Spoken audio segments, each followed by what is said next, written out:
Good There it morning, is. everyone. Welcome to the Daily Whatever Show. I'm Dana Dubois. I'm Lawrence Winterman. It's so good to see you today, just like every day, Lawrence. Yes, like every day, 6 days a week, like Ev- clockwork, Every day. Yeah, every single day.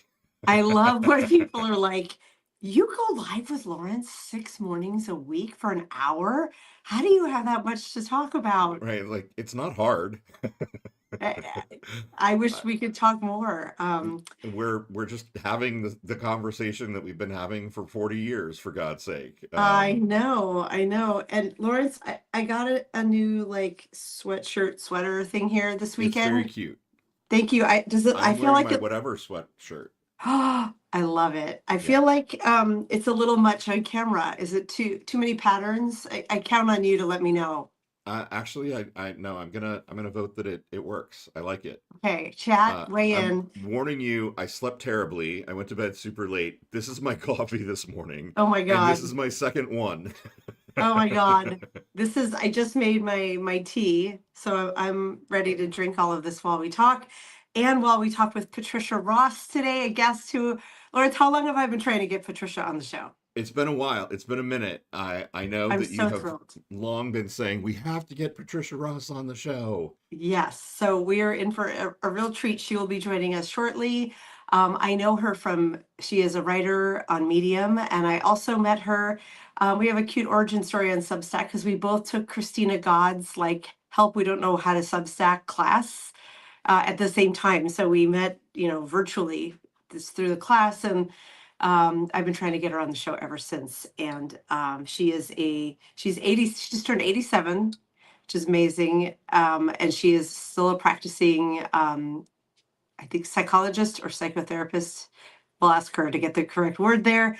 And an avid writer and podcaster here on Substack. So we're going to be bringing her on in a few minutes after we do our intro. So it Yeah. feels like, What yeah, madness do we have to talk about this morning? It sounds like little Petey Hegseth is in trouble. it Not does only sound are that way. people quite mad that he murdered people on the high seas like a pirate, but apparently also today is the day that they're releasing the Inspector General is releasing the report on Signalgate. Remember that? It seems like 100 years ago. Oh, finally. Yeah, I thought and he just got so away with that. it is nope. There was an inspectors general thing happening in the background. They're releasing the report today, and gosh, Oh, look, it seems like he actually put troops' lives in danger by leaking, accidentally leaking um, classified Pentagon battle plans over Signal. you don't Oops. say. Oh, wow. Was that bad to leak stuff over Signal? I didn't know that. Yeah, Heavy yeah, sarcasm filter. right. Um, okay, well, you know, I wish him only the best. Right. Good luck, Pete. And the other thing I want to say is I think maybe the administration is miscalculating. Oh, miscalculating? Miscalculating because I saw Scott Bessent, the Treasury Secretary, go on a program and insist that the affordability crisis is fake news and made up and Oh, a yeah. Democratic hoax. And I'm like, yeah, you know what, you guys? Here's the thing. Most people just go to the grocery store and see that there's an affordability crisis. I'm not Right. sure you're going to convince them of the error of their lying eyes. So good Right. luck Have you with that. seen your utility bills? I Right. mean, Right. I I just when you have that much money and someone else paying your bills for you, probably, you're like, there's no problem. Yeah. Nobody like me has a problem. Fabulous. Well, I can't wait for that one to get his comeuppance. Honestly, all of them. I if at some point in this life we don't see all of them get their comeuppance, I'm going to be very, very cranky. I I've am been told a lot of things about karma and justice and, moral evil arc of the never wins. universe. Hmm. You know, I kind of need that to happen at some point, or I'm going to be a very angry ghost. Right? Oh my God, a very angry ghost. That's right. We're gonna be like the daily haunting show. We're gonna show up and be like, Right. "Ooh, what did you?" Ooh, damn you, Donald Trump, Oh you my God. pedophile, misogynist asshole. Oh my God. Kids run screaming. Actually, people are gonna be like, "Get these ghosts a microphone. Let them Get them a get book going." deal and a six-figure income. Right? Let's do that. Um, I have kind of exciting news, Ooh, not let's hear it. political news, but me news. I wrote a new essay and posted it to Substack last night. And today at 10 a.m. my time, so 1 p.m. Eastern, Eastern. I am going to go on Salty Politics with Julie Roginski to talk Yes. about the essay. I'm so excited. We love Julie. And she actually, when we went on her show a few weeks ago on Halloween, we can't remember the date. We can't forget that date. We were on Halloween. Here, I'm putting the link in the chat. We talked about AI and not as like ew AI bad. We both use AI. We know there, you know, we don't want this to be a like we're old people who don't understand technology conversation, but kind of came on to warn about some of the Right. potential pitfalls of AI and of the just sort of embrace the blind embracing that we're seeing.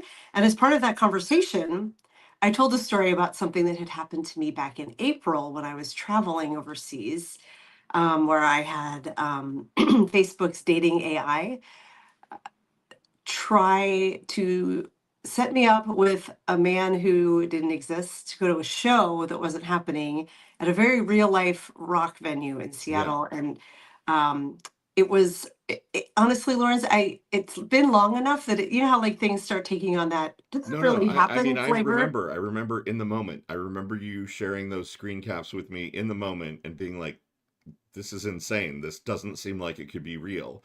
And It now with like a bit of distance, the passage of time, it's like, did that actually happen that way? And then in the article you put, I read the article, it's fabulous, by the way. Thank you. You put the screenshots of the text messages with this AI chatbot thing, Yeah. and I was like, oh right, yeah, no. Not only is it real, it is as egregiously bad as I remember it being.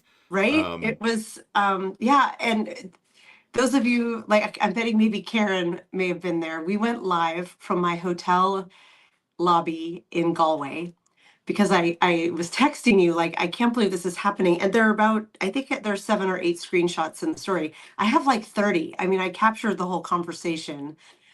Um, it was here was the weird thing about it, Lawrence. I was like it was a perfect storm.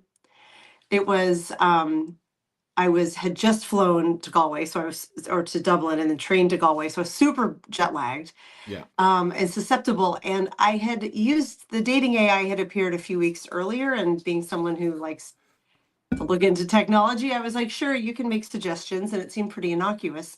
So when I got the message that was like, hey, you should check out Ryan, this age does this. I clicked it and was like, oh, it blocked. And I have no idea if Facebook dating AI is supposed to work or not in Ireland, but it somehow broke because I was an edge case, right? I Seattle based typically. I was in Ireland, and when I said, oh, I can't see it, that's when I think it all cracked. The yeah. Facebook dating AI was like, I will not be deterred. I'll message him on your behalf. And so Friend, I'm having friend, save it a for Julie Roginski show. We got to bring Patricia on here. Oh, you're right. You're right. I'm sorry, but before I let it go altogether, like please, I'd love for you all to read this and share it because I think this is a very, um, it might be an edge case, but it is a great example of what AI can do when it kind of jumps the guardrails Yeah, for it whatever it is reason. terrifying. It is truly terrifying. And I'm of the belief that the reason you don't see the AI chatbot anymore is because the devs were like, "Oh shit, we got to Yeah, block her and make sure she never sees it again." it disappeared for me. I know other people still see it, but it's like we're not going to help Dana Yeah, anymore. not her. She's danger. All right, with all of Let's that bring being Patricia said, on. Patricia, Yeah. brace yourself. We're going to bring you on screen. Hello. Welcome to the Daily Whatever show. Hello. Good Thanks morning, for having me. Patricia. Oh my gosh, we're thrilled to have you here. Um, everyone. Patricia, meet Chat. Chat, meet Patricia. Hi. Can you? I gave you a bit of an introduction, but would love for you, in your own words, to say hi and tell everyone who you are and what you're doing here on Substack. Well, Thursday is my day. Thursday is the day when I post. So my Substack is called From There to Here, and it's a memoir, and I usually write in memoir, short pieces. So I just published a book a couple of months ago. Yes, we're going to get into that too. From There to Here, but I'm about to come out with the next one, which is From Here to Beyond. Nice. With a nod to Toy Story. And oh my gosh. Yeah. So, and I prefer this one to the first one, but that's it. So I am old, and I can't believe how old I am. I never thought I'd get this old. And I mean, I have daughters in their 60s, which is like, how did they get to be older than I am?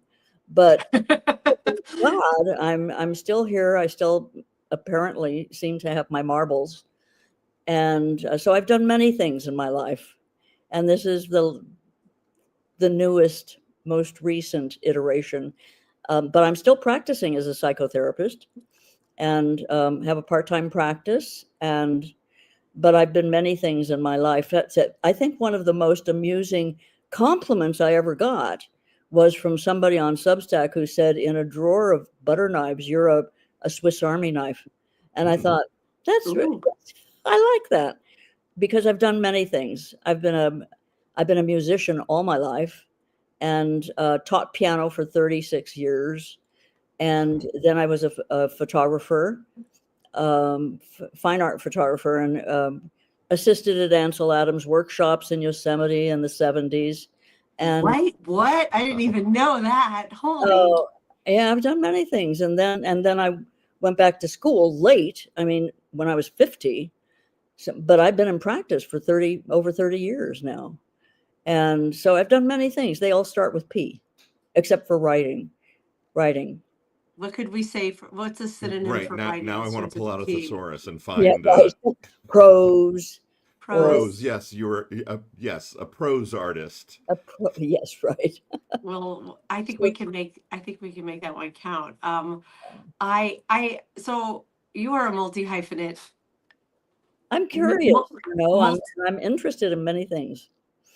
I love that. And when we were coming up with the idea, like the theme of the show, yes, I said kind of aging and creativity, or keeping one's creative power, I think was what I said, aging. And you were like, I never lost my creative power. I've always had it, which I love. And I think about this a lot. So Lawrence and I are Gen X, obviously with Gen XE in the title. We're in our mid-50s. And I, like a lot of Gen Xers, I think, feel this sense of urgency around, like, if I haven't done it yet, what is it that I need to do? And wow. Yeah. And I wonder if you have advice for folks like you went back in your 50s to school, which in the US is a massive undertaking in particular. Like, what drove that instinct to be like, I have another chapter that I need to write, literally another, and I don't mean as a writer, I mean, you wanted to go change professions. Yeah. Well, I got married, a second marriage. Okay. At the age of 48, and he was a psychoanalyst, and so it was in self-defense that I decided to go into the field, and but it was, and I'm so glad I did, because it's a very gratifying profession to be in, and infinitely interesting and difficult too at times. But that was a marriage of 27 years. And unfortunately, he was a brilliant person. And I learned everything I ever knew about relationship by being married to him. Oh. And he had the last 7 years of his life had Alzheimer's. So that was very challenging for me. And it depleted our resources. my God, it was like, don't get sick when you're older. It depletes your resources in this country, no matter what insurance you have. So, so that's how I got into being a psychotherapist. Wow. Patricia, that is such an inspirational story. And I will tell you, I'm 55 and I am contemplating going back to school to get a degree in counseling. Good. Because I've always I've been drawn to it. And I think yeah, I feel like it would be very nurturing for me. And as a gay man, I kind of think it's my mission maybe to help role model aging with grace as a gay guy in this country. Absolutely. Absolutely. I mean, it's a challenging field, Yeah, but very rewarding, very rewarding. Unfortunately, it hasn't made me rich, but it subsidizes Social Security. I was hoping that writing would also, and maybe it still will. yeah. And I have a handful of paid subscribers on Substack, but I have almost 3,000 subscribers, but only a handful of paid ones. So, Yeah. so going back to school, it's just going back to school is great if you pick a good school. And my school was like just very progressive and very feminist oriented, and a cohort of maybe 13 people, and we all went through the 2-year program together. So it was like being in group therapy for 2 years. It was great. Yeah. So you did this about 30 years ago. So this would have been maybe mid 90s. Is that right? Well, I got my master's in 92. Okay. And then I had to do, I don't know what it is in Indiana, if you're planning to do it there. Yeah. But in California, you have to get licensed, 3,000 hours of internship.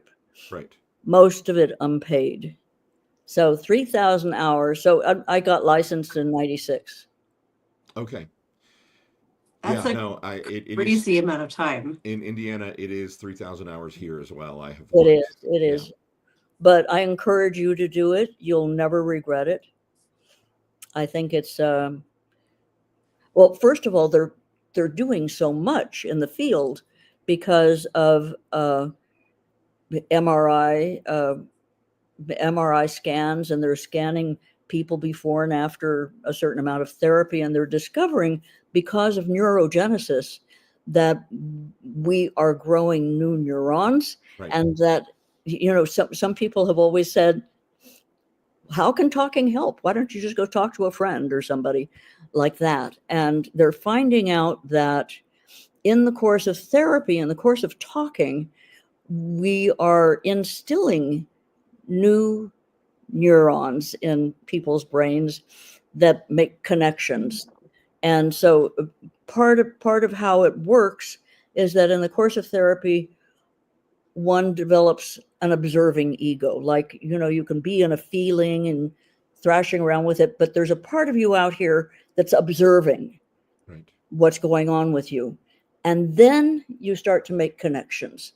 So between observation and connecting, it is creating new neuron connections. And so it's just an amazing thing. They're coming up with the scientific proof of how it works. And what's so fascinating about that is, I am old enough to remember learning that there was no such thing as neurogenesis, right? Right. That you couldn't create new neurons in your life, that you lost them and you never gained them. And we're learning that's just not true. Yep, it's not true. It's not true. Where there's life, there's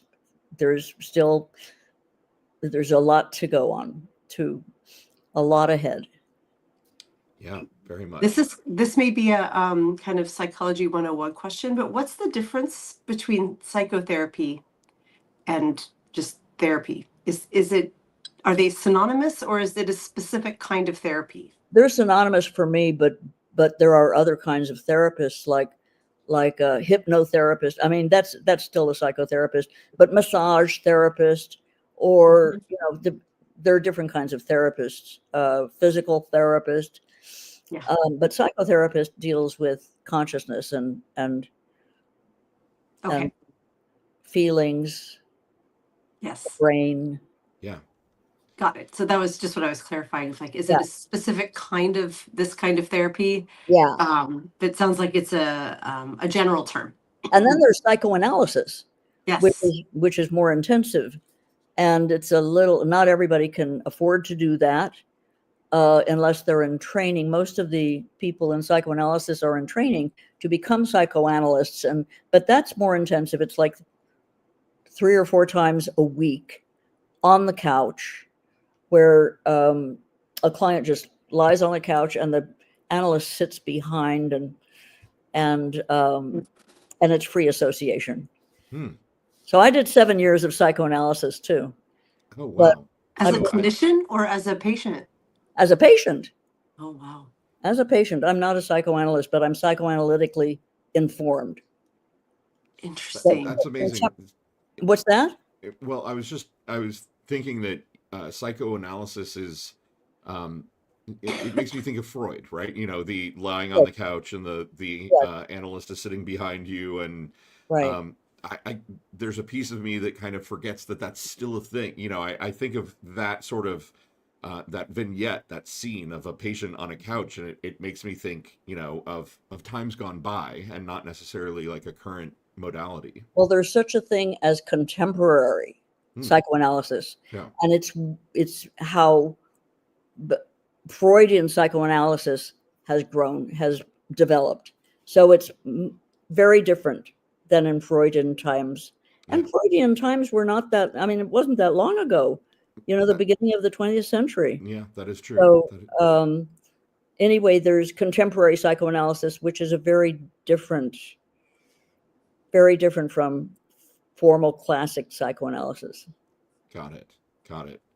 Love it. I do have to point out, because a couple of us in the chat are weighing in, that Lawrence is a trained hypnotherapist and is excellent. Yay, I think that's wonderful. Yeah, my caveat is so I loved practicing hypnotherapy, and part of what is inspiring me to consider getting a degree in psychology is because I felt like without that underpinning of training, that I couldn't be as effective a hypnotherapist as I wanted to be. You know, so I went through the certification to become a hypnotherapist in Washington State, but I felt personally like there was more that I needed to do to really, truly, you know, be efficacious at it. And so I Right. appreciate the kudos, but Oh, I think it's a wonderful thing. I think hypnotherapy is a wonderful thing. And now the thing about getting licensed is that then you can charge insurance companies. But more and more therapists are not even being providers. And I no longer am a provider for any insurance company. So yeah, my therapist no longer takes insurance, and you know, she says that it's one of the best decisions she ever made. yeah. So if you Why want, is that? Can you, I think I know why, but I'd love to hear it from you directly. I'll let Lawrence answer that. Well, you're basically bound to their rates. And, you know, like everything else in American healthcare, there's severe downward pressure on the rates they're willing to, you know, recompense for. And so, you know, she charges what she believes is a fair market rate, which I would agree. It's a fair rate. It's the rate that a professional would charge. And she doesn't have to share it, you know, or you know, wait for the insurance company to okay it, or you know, give her a small fraction of that fee. It makes more sense. You know, it's kind of declaring economic independence from broken American healthcare. Well, that's one reason, and another reason is that insurance companies, in order to reimburse, have to follow the medical model. So you have to give a diagnosis, and it has to be medically necessary. So, and then they dole out a certain number of sessions, and they can deny treatment for any given client. So it's a sort of onerous system. Yeah. where See. and let's not even mention confidentiality, because they sometimes require assessments, periodic assessments, and so you're not your own boss. Right. I see. Right. And I think the paperwork is insane, right? And The amount of well, paperwork. I don't do my own billing, so I stopped doing that. I got somebody else to do that. And Smart. when I was still taking insurance. So Yeah. And I yes, imagine there's, maybe this is the paranoia talking, because I know there's HIPAA and privacy, blah, blah, blah. But I don't even know if I believe in that in the US anymore. So if you have to have an official diagnosis in order to get treatment, then behind the scenes, you have this official diagnosis that may come with a stigma one day. and you don't want to give a diagnosis that's going to follow somebody around for the rest of their lives That's what I and mean. keep them from getting a job, because it will be public, publicly known. So anyway, I think being in private practice is the only way to go. And but it is expensive, unfortunately, for a lot of people, and the people who need it the most can't afford it. So most therapists work on a sliding scale. I know I do, and have a couple of very low fee clients and one pro bono. That's how we give back. Yeah. Yeah. That completely makes sense.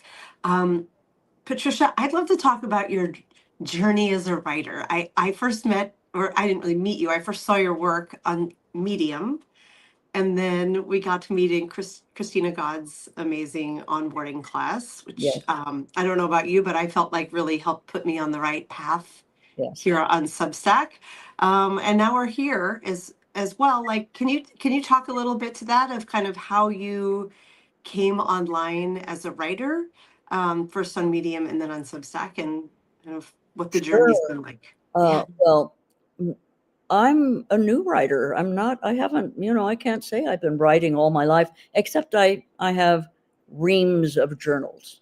Mm. So I've been writing that way. But I came to writing in COVID because of the isolation, and I had more time on my hands. And I thought, well, I'll just try my hand at writing again with Medium. And Yes. that was my introduction.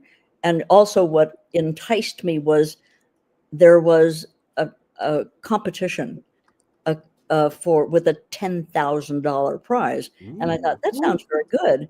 And I don't think Ooh. it's ever happened with Medium since. And Like Medium, the company gave a $10,000 prize to a writer. yes, That was before my time. I Do you think know it was who won it? I think it was 91. So I wrote I wrote a piece hoping to win. I didn't win, but it got me started with writing, and I got the Yeah. bug.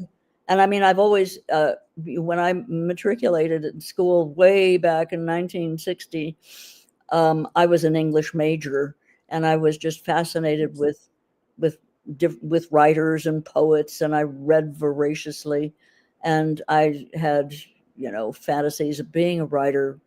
But then life intervened, and I had kids to raise and a house to run, and so forth and so on. I was a suburban housewife for quite a while, and but I started writing even though I didn't win the $10,000, and then after a few years I became disillusioned with Medium. But that's where I met Christina, because she didn't have the boot camps then, and I met her one on one to help me get started on Medium and figure out what to do. She's a wonderful marketer. I mean, she does marketing, she does things like that, but her focus is not on literature, and No. my interest was literary. So, but I love Christina. We become very friendly, and I've taken several courses from her since we did our one-on-one. And through when I first met her, she only had one baby, and now she has two. Oh, She's a wonderful person, and has a lot of generosity of spirit. because she really helps people and supports them. And that's how I met her. And that's Yes. how I met you too. We were in a boot camp, weren't we? We were in the Notes boot camp together, and Notes boot camp. I didn't necessarily even want to learn about just notes. I just joined it because coming from Medium to Substack, Yeah.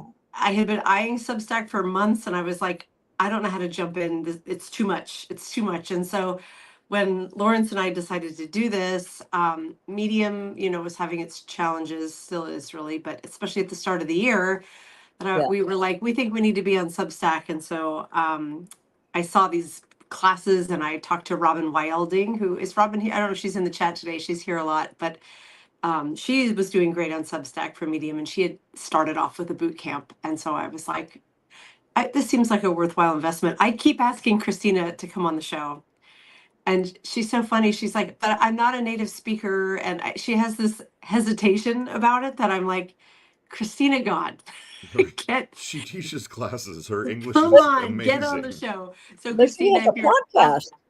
I know, Right. if you're out there listening, you've got to come on our show. But yeah, I learned about notes, and I when I first got here, I was like, I was having a very hard time with like, what is a note versus a chat, and what is a publication versus a person, which I still find kind of confusing, to be honest.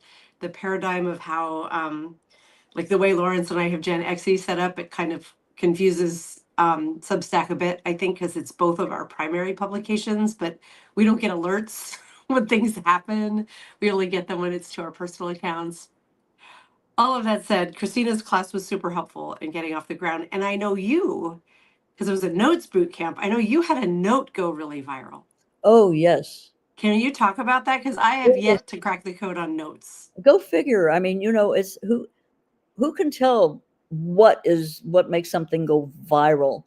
But I wrote one sentence, and I'll try to paraphrase it here, but it was somebody was bemoaning the fact that they were in their late 30s and hadn't accomplished what they wanted to accomplish. And I said, so my sentence was, I married a wonderful man at the age of 48, second marriage. That's an aside. That wasn't in my sentence. I married a wonderful man at 48, went back to school at 50, got my master's and licensed as a marriage family therapist at the age of 56. And I published my first book at 86. And so, boom, I got 1,000 subscribers overnight. Yeah, I remember that sentence. I remember liking it and restacking it. And somebody even took it and plagiarized it for a nanosecond while I caught it, though. That's when you know you've made it. Yeah, right. When somebody steals it. Right. But what it spoke to, and it was the millennials that picked up on it, and one in particular, and she must have spread the word, but the millennials who were feeling hopeless. Yes. She wrote long emails or comments to me about feeling that she has let her parents down. I think it's more of a familial thing than a universal thing. Yeah. And that she didn't have a house, and she didn't have things that she should have by her age, and that I gave hope. So I got lots of comments about how I gave people hope. And I guess when you're in your 30s and you feel like you're not where you're supposed to be, whatever supposed is, where their parents were. And this is the first generation, I think, that isn't doing as well financially as their parents. And so there's a certain amount of despair. Yes. But so I offered hope, because I did all that late in life. I just keep going, as long as I feel I can keep going. But we were going to talk about creativity too. Yeah. And Yes. that's something that really interests me and always has, because most of the endeavors I've been involved with have been creative endeavors. And I've thought a Bring lot it. Let's talk about it. Yeah, that I'm not a religious person. I was raised in the shadow of the Vatican. I was raised in Italy. I lived 11 years in Italy as a child. Oh, And wait, what? You are full of surprises. Yeah.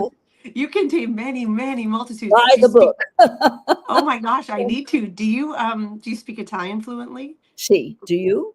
No, Oh, not oh, at all. shoot. I can Parlo quote the italiano. beginning. I can quote the beginning of Dante's Inferno in Middle Italian. Can Oh, you? Middle Italian. Can Like we hear a line? Let's hear a line, Lawrence. I didn't know that. Nel mezzo del cammin di nostra vita mi ritrovai per una selva oscura. Oscura. That's Dante. That's Oh, uh, that's hot. I abandon like that. all hope, O ye who enter here, because Yes, my middle of my favorite. life, I find myself in a dark wood. Yes, Yes, we can all Oh, sweet. identify with that too. Yeah. Mi very ritrovai much. in una selva oscura. That's wonderful. Good for Yeah. you, Lawrence. Holy cow. There you Yeah, go. That's my one claim to fame. Dante. Well, you need to know how to order spaghetti alla carbonara too, and some food. You really have. Thankfully, I think we all know those words because they're Yes, like, right. we all grew up, we Right, all know right. Italian restaurants. So, Well, Enchilado. I lived in Rome from the age of 10 to the time I was 21, and I came back to go to school. My dad was an opera singer, and my mom was a writer, and I was a kid. So I amazing. was staying it. But I was raised, as I said, in the shadow of the Vatican, so I am recovering Catholic. So I'm not religious. However, as I think more and more about creativity in any endeavor, it seems very clear to me that there is something that I would call source. And I had this experience, and I wrote about it in a piece called Creativity and Transcendence.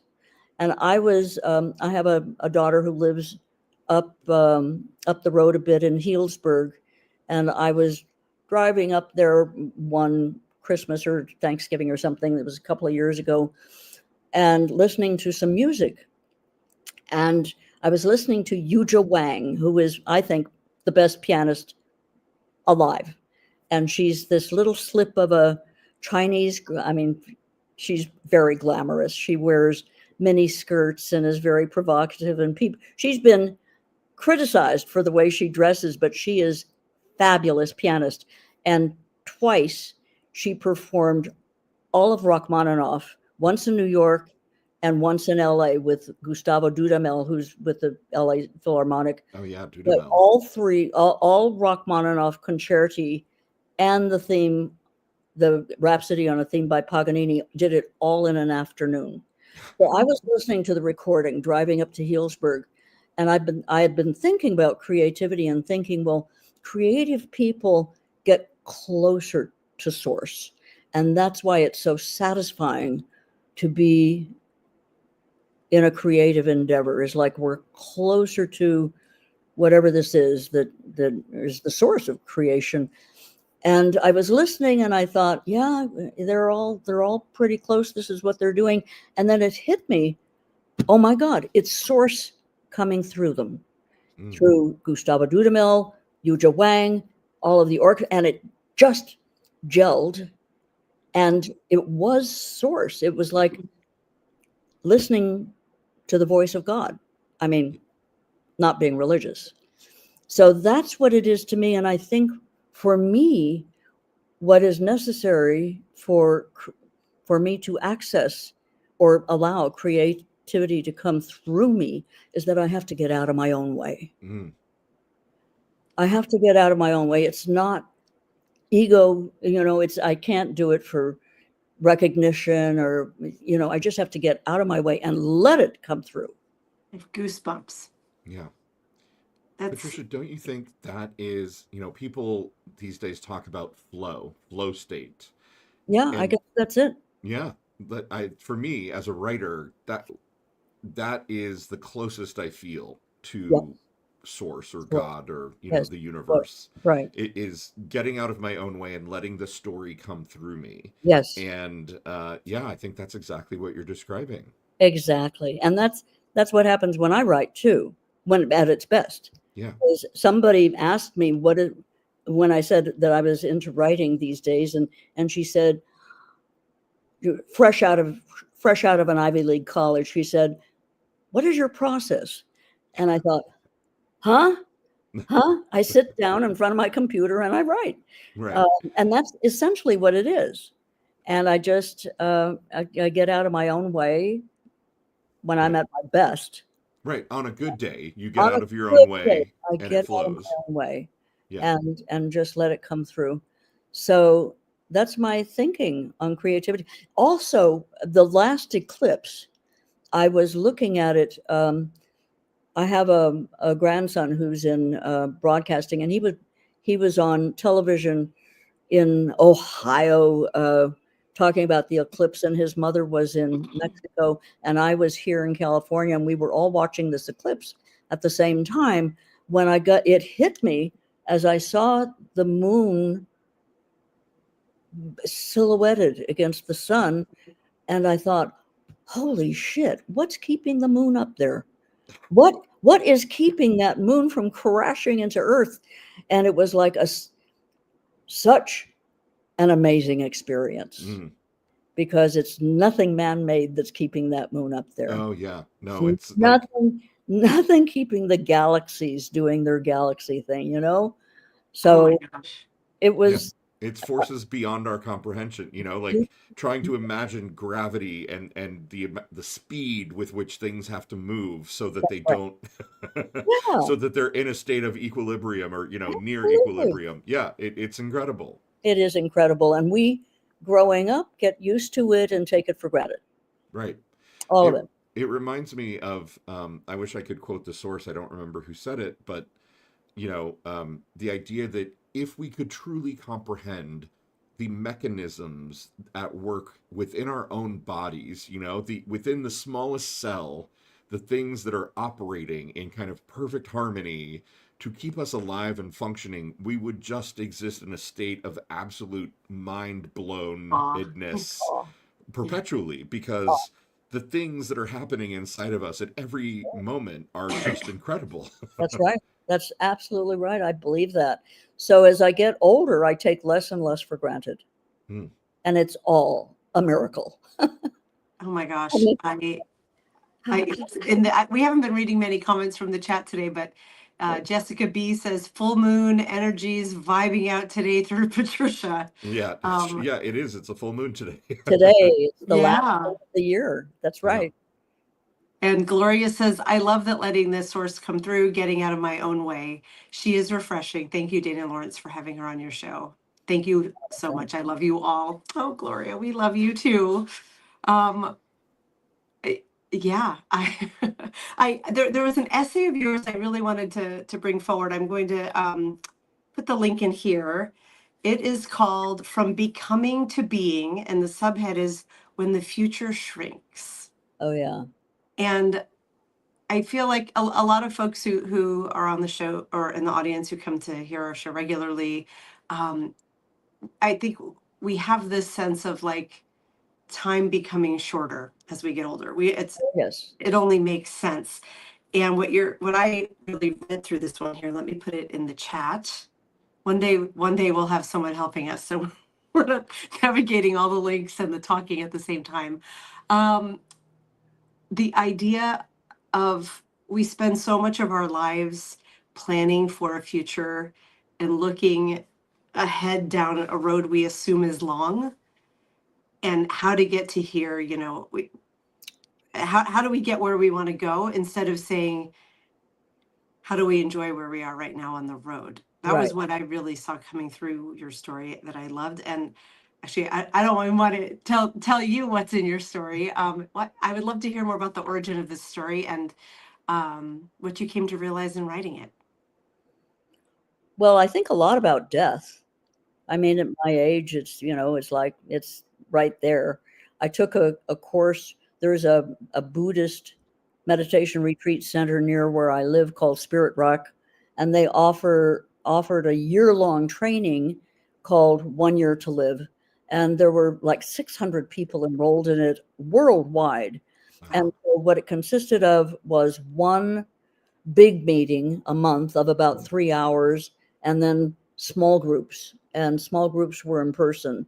And so it really was focused on if you only had this year to live, how would you live it? And I think there's another Substack writer called Karen Salmonson. I don't know if you know of her. She's a wonderful writer. No, but I'm going to look her up right Oh, now. please have her on. And she's a best-selling author. She wrote a book called Your To Die For Life, which is if Cool. you know, what do you want your legacy to be? And so think about writing your own obituary and think about how you would like to be remembered by the people that you care about. Because as you get older, you don't care so much what other people think, but there are certain people that you do care about. And how would you like to be remembered? What is your legacy? And then from where you are right now, no matter where you are, you start making that happen so that you will be remembered, so that you can shape your own life. And I think there's no greater tragedy than dying in disgrace.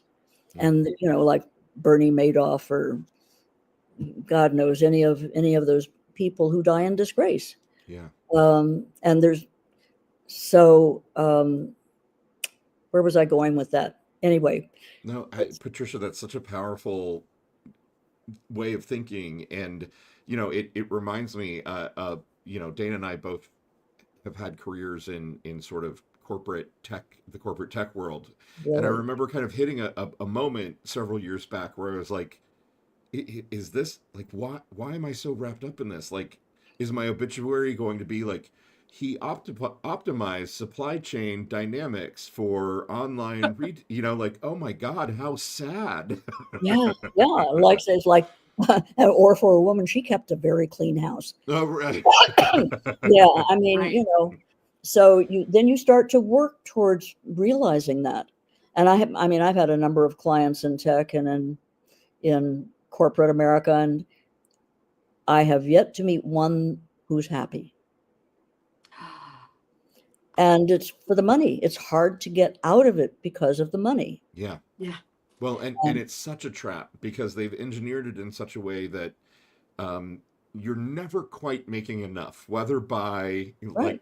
by design or by internal motivation. Like it's easy to get stuck, and it honestly. It took this current giant job crisis that we're in, that I've been in for the last 2 years. Getting laid off and finding it impossible to find a new role.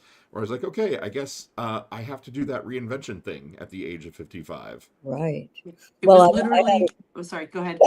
I had a client who got laid off precipitously and very cruelly. I mean, it was very cruel, and suddenly didn't have an identity.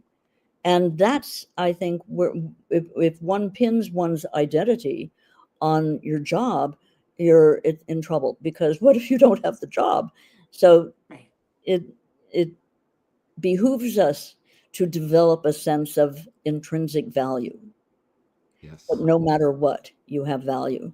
And if we have ideal parents, that's where we'll get it. But most of us have not had ideal parents. So it's traumatic. It's very traumatic to get laid off, and especially if that's your identity. We ask us how we know. Right. Oh my God. Right. Lawrence, how many times have you been laid off? Over the course of the last 2 years, very deeply. What you're saying resonates a lot. It is I've been laid off traumatic. 3 times, I think, but I've been through I've lost 12 or 14 corporate layoffs. Oh my God. They happen constantly. And It is. I have a working in corporate America right now is it's we all have low grade CPTSD. Oh, PTSD, right. Yeah. Yeah, like chronic PTSD. And it's not Absolutely. I don't want to diminish what real soldiers are going through in saying Right. that, so I'm careful, but it took a while for me to acknowledge that every time I would hear and do hear about layoffs coming, I'm like, oh, you're reacting like this because you know what it means and what could happen, and that is a form of trauma. Well, And PTSD everyone has it. outside of the military. It's ubiquitous, it seems. We can't live in today's world without getting PTSD. Right. I mean, just with the current administration. So I mean, that's just enough. That's traumatizing for all of us. We're a nation of traumatized people, We are. except for those who are happy. But Lawrence, what you said about there was never enough, that's the definition of addiction. Is Right. with addiction, there's never enough. And in a piece that I wrote for Thanksgiving, I came to that. My last words were, "I have what a lot of billionaires don't have, and that is enough. Ah, yes, that is so true. Oh my Enough. God. Yeah. Just I, I'm not wealthy, not I don't have a lot of disposable income. I don't have any disposable income, but nevertheless, I have enough. I have enough." Mm, And when you are after money, like the billionaires, and believe me, you probably saw that video of the tech people at dinner with Trump. yes. Did you see that? Yeah. I oh wrote yes. I wrote Tim Cook. I wrote Mark Zuckerberg. I wrote a bunch of them saying, "How could you? How could you? Look, these are the philanthropic endeavors that you are involved with, and don't you realize that by kissing this guy's ass, these philanthropic endeavors are going to not happen." Right. Right. As if they Right. give a shit about their philanthropic endeavors. I Don't mean, get me started. Yeah. please get started. That's what the show is for. Get started. Patricia, as you're talking, I love my parents, especially my mom, and yet I can't help but wish like I wish that someone older than me and my family had the wisdom that you have, because these are things that Lawrence and I are actively struggling with. This idea of we live in late stage capitalism. I have two children who are approaching college age. I have a house. I'm a single mom with a house. Wow. All of these things, and a life that is supported by a big corporate job. But part of it, the way of not being able to get out of it is like that's never been my family of origin story. It's like you work and you do what you got to do. Right. You do what you got to do. That's Right. sort of a mantra I've always lived by, and there's some wisdom in it because you do have to ultimately Yes. support whatever bottom line you have established for your life. But I want to hear about what else matters and how can you adjust your bottom line so that Yes. you can live a life in this authentic space connected to the spirit you're speaking about. Right. Well, So that when I've always believed I will figure it out. And that's my financial plan. And I don't advise other people having the same plan, but I'll figure it out. And as long as I'm not beyond pumping gas if I have to, or working. I'd love to be a barista. I've been thinking the same thing. I'd love to be a barista, or even work at the Container Store or something like that. Or I love hardware stores too. Oh my But God, employee discounts. I'll do I'll do whatever I have to do to, I'll flip burgers.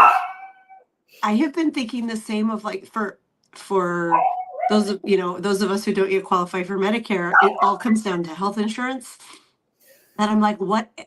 And for me, I'm fanning this wish to be like, can I do something in the physical world that's actually doing something each day, but that when I'm done, it's done. Like Yes, and you like can being a go home. barista or working at Trader Joe's. I Right. scanned your groceries. I greeted a bunch of people.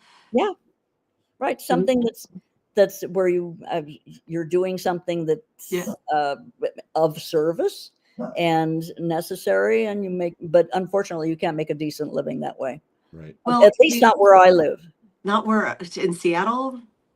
Not even close. Not even close. But I have a granddaughter in Seattle. Right. oh, you do? She's a Microsoft person. Okay. Okay. Lawrence and We I might have know both her. done time there. She's It done is. time there. It is done Patricia, time. I can't believe we're nearly at the top of the hour, and I really want to save time. We always ask a question of people on the show about what they think the most Gen X song is, but I want to hear from you about like your favorite song, because I feel like you are going to bring a lot of perspective to this with regard to music. So maybe I not the know Gen X song, but just a song that's incredibly meaningful to you or a I piece of know music. nothing about popular music My I'm a classical musician, you know. I'm Bach and Please, That's I am a Lawrence. Beethoven aficionado. I oh I cannot stop listening to uh, the Beethoven Violin Concerto or the Triple oh Concerto. That my all-time oh favorite pieces. So I would love to get a classical music answer to yeah, this question for yeah. once. And every now and then I will on my Substack, I will leave something that I've played. I mean, Mm, I've left a couple of things Oh, with me playing.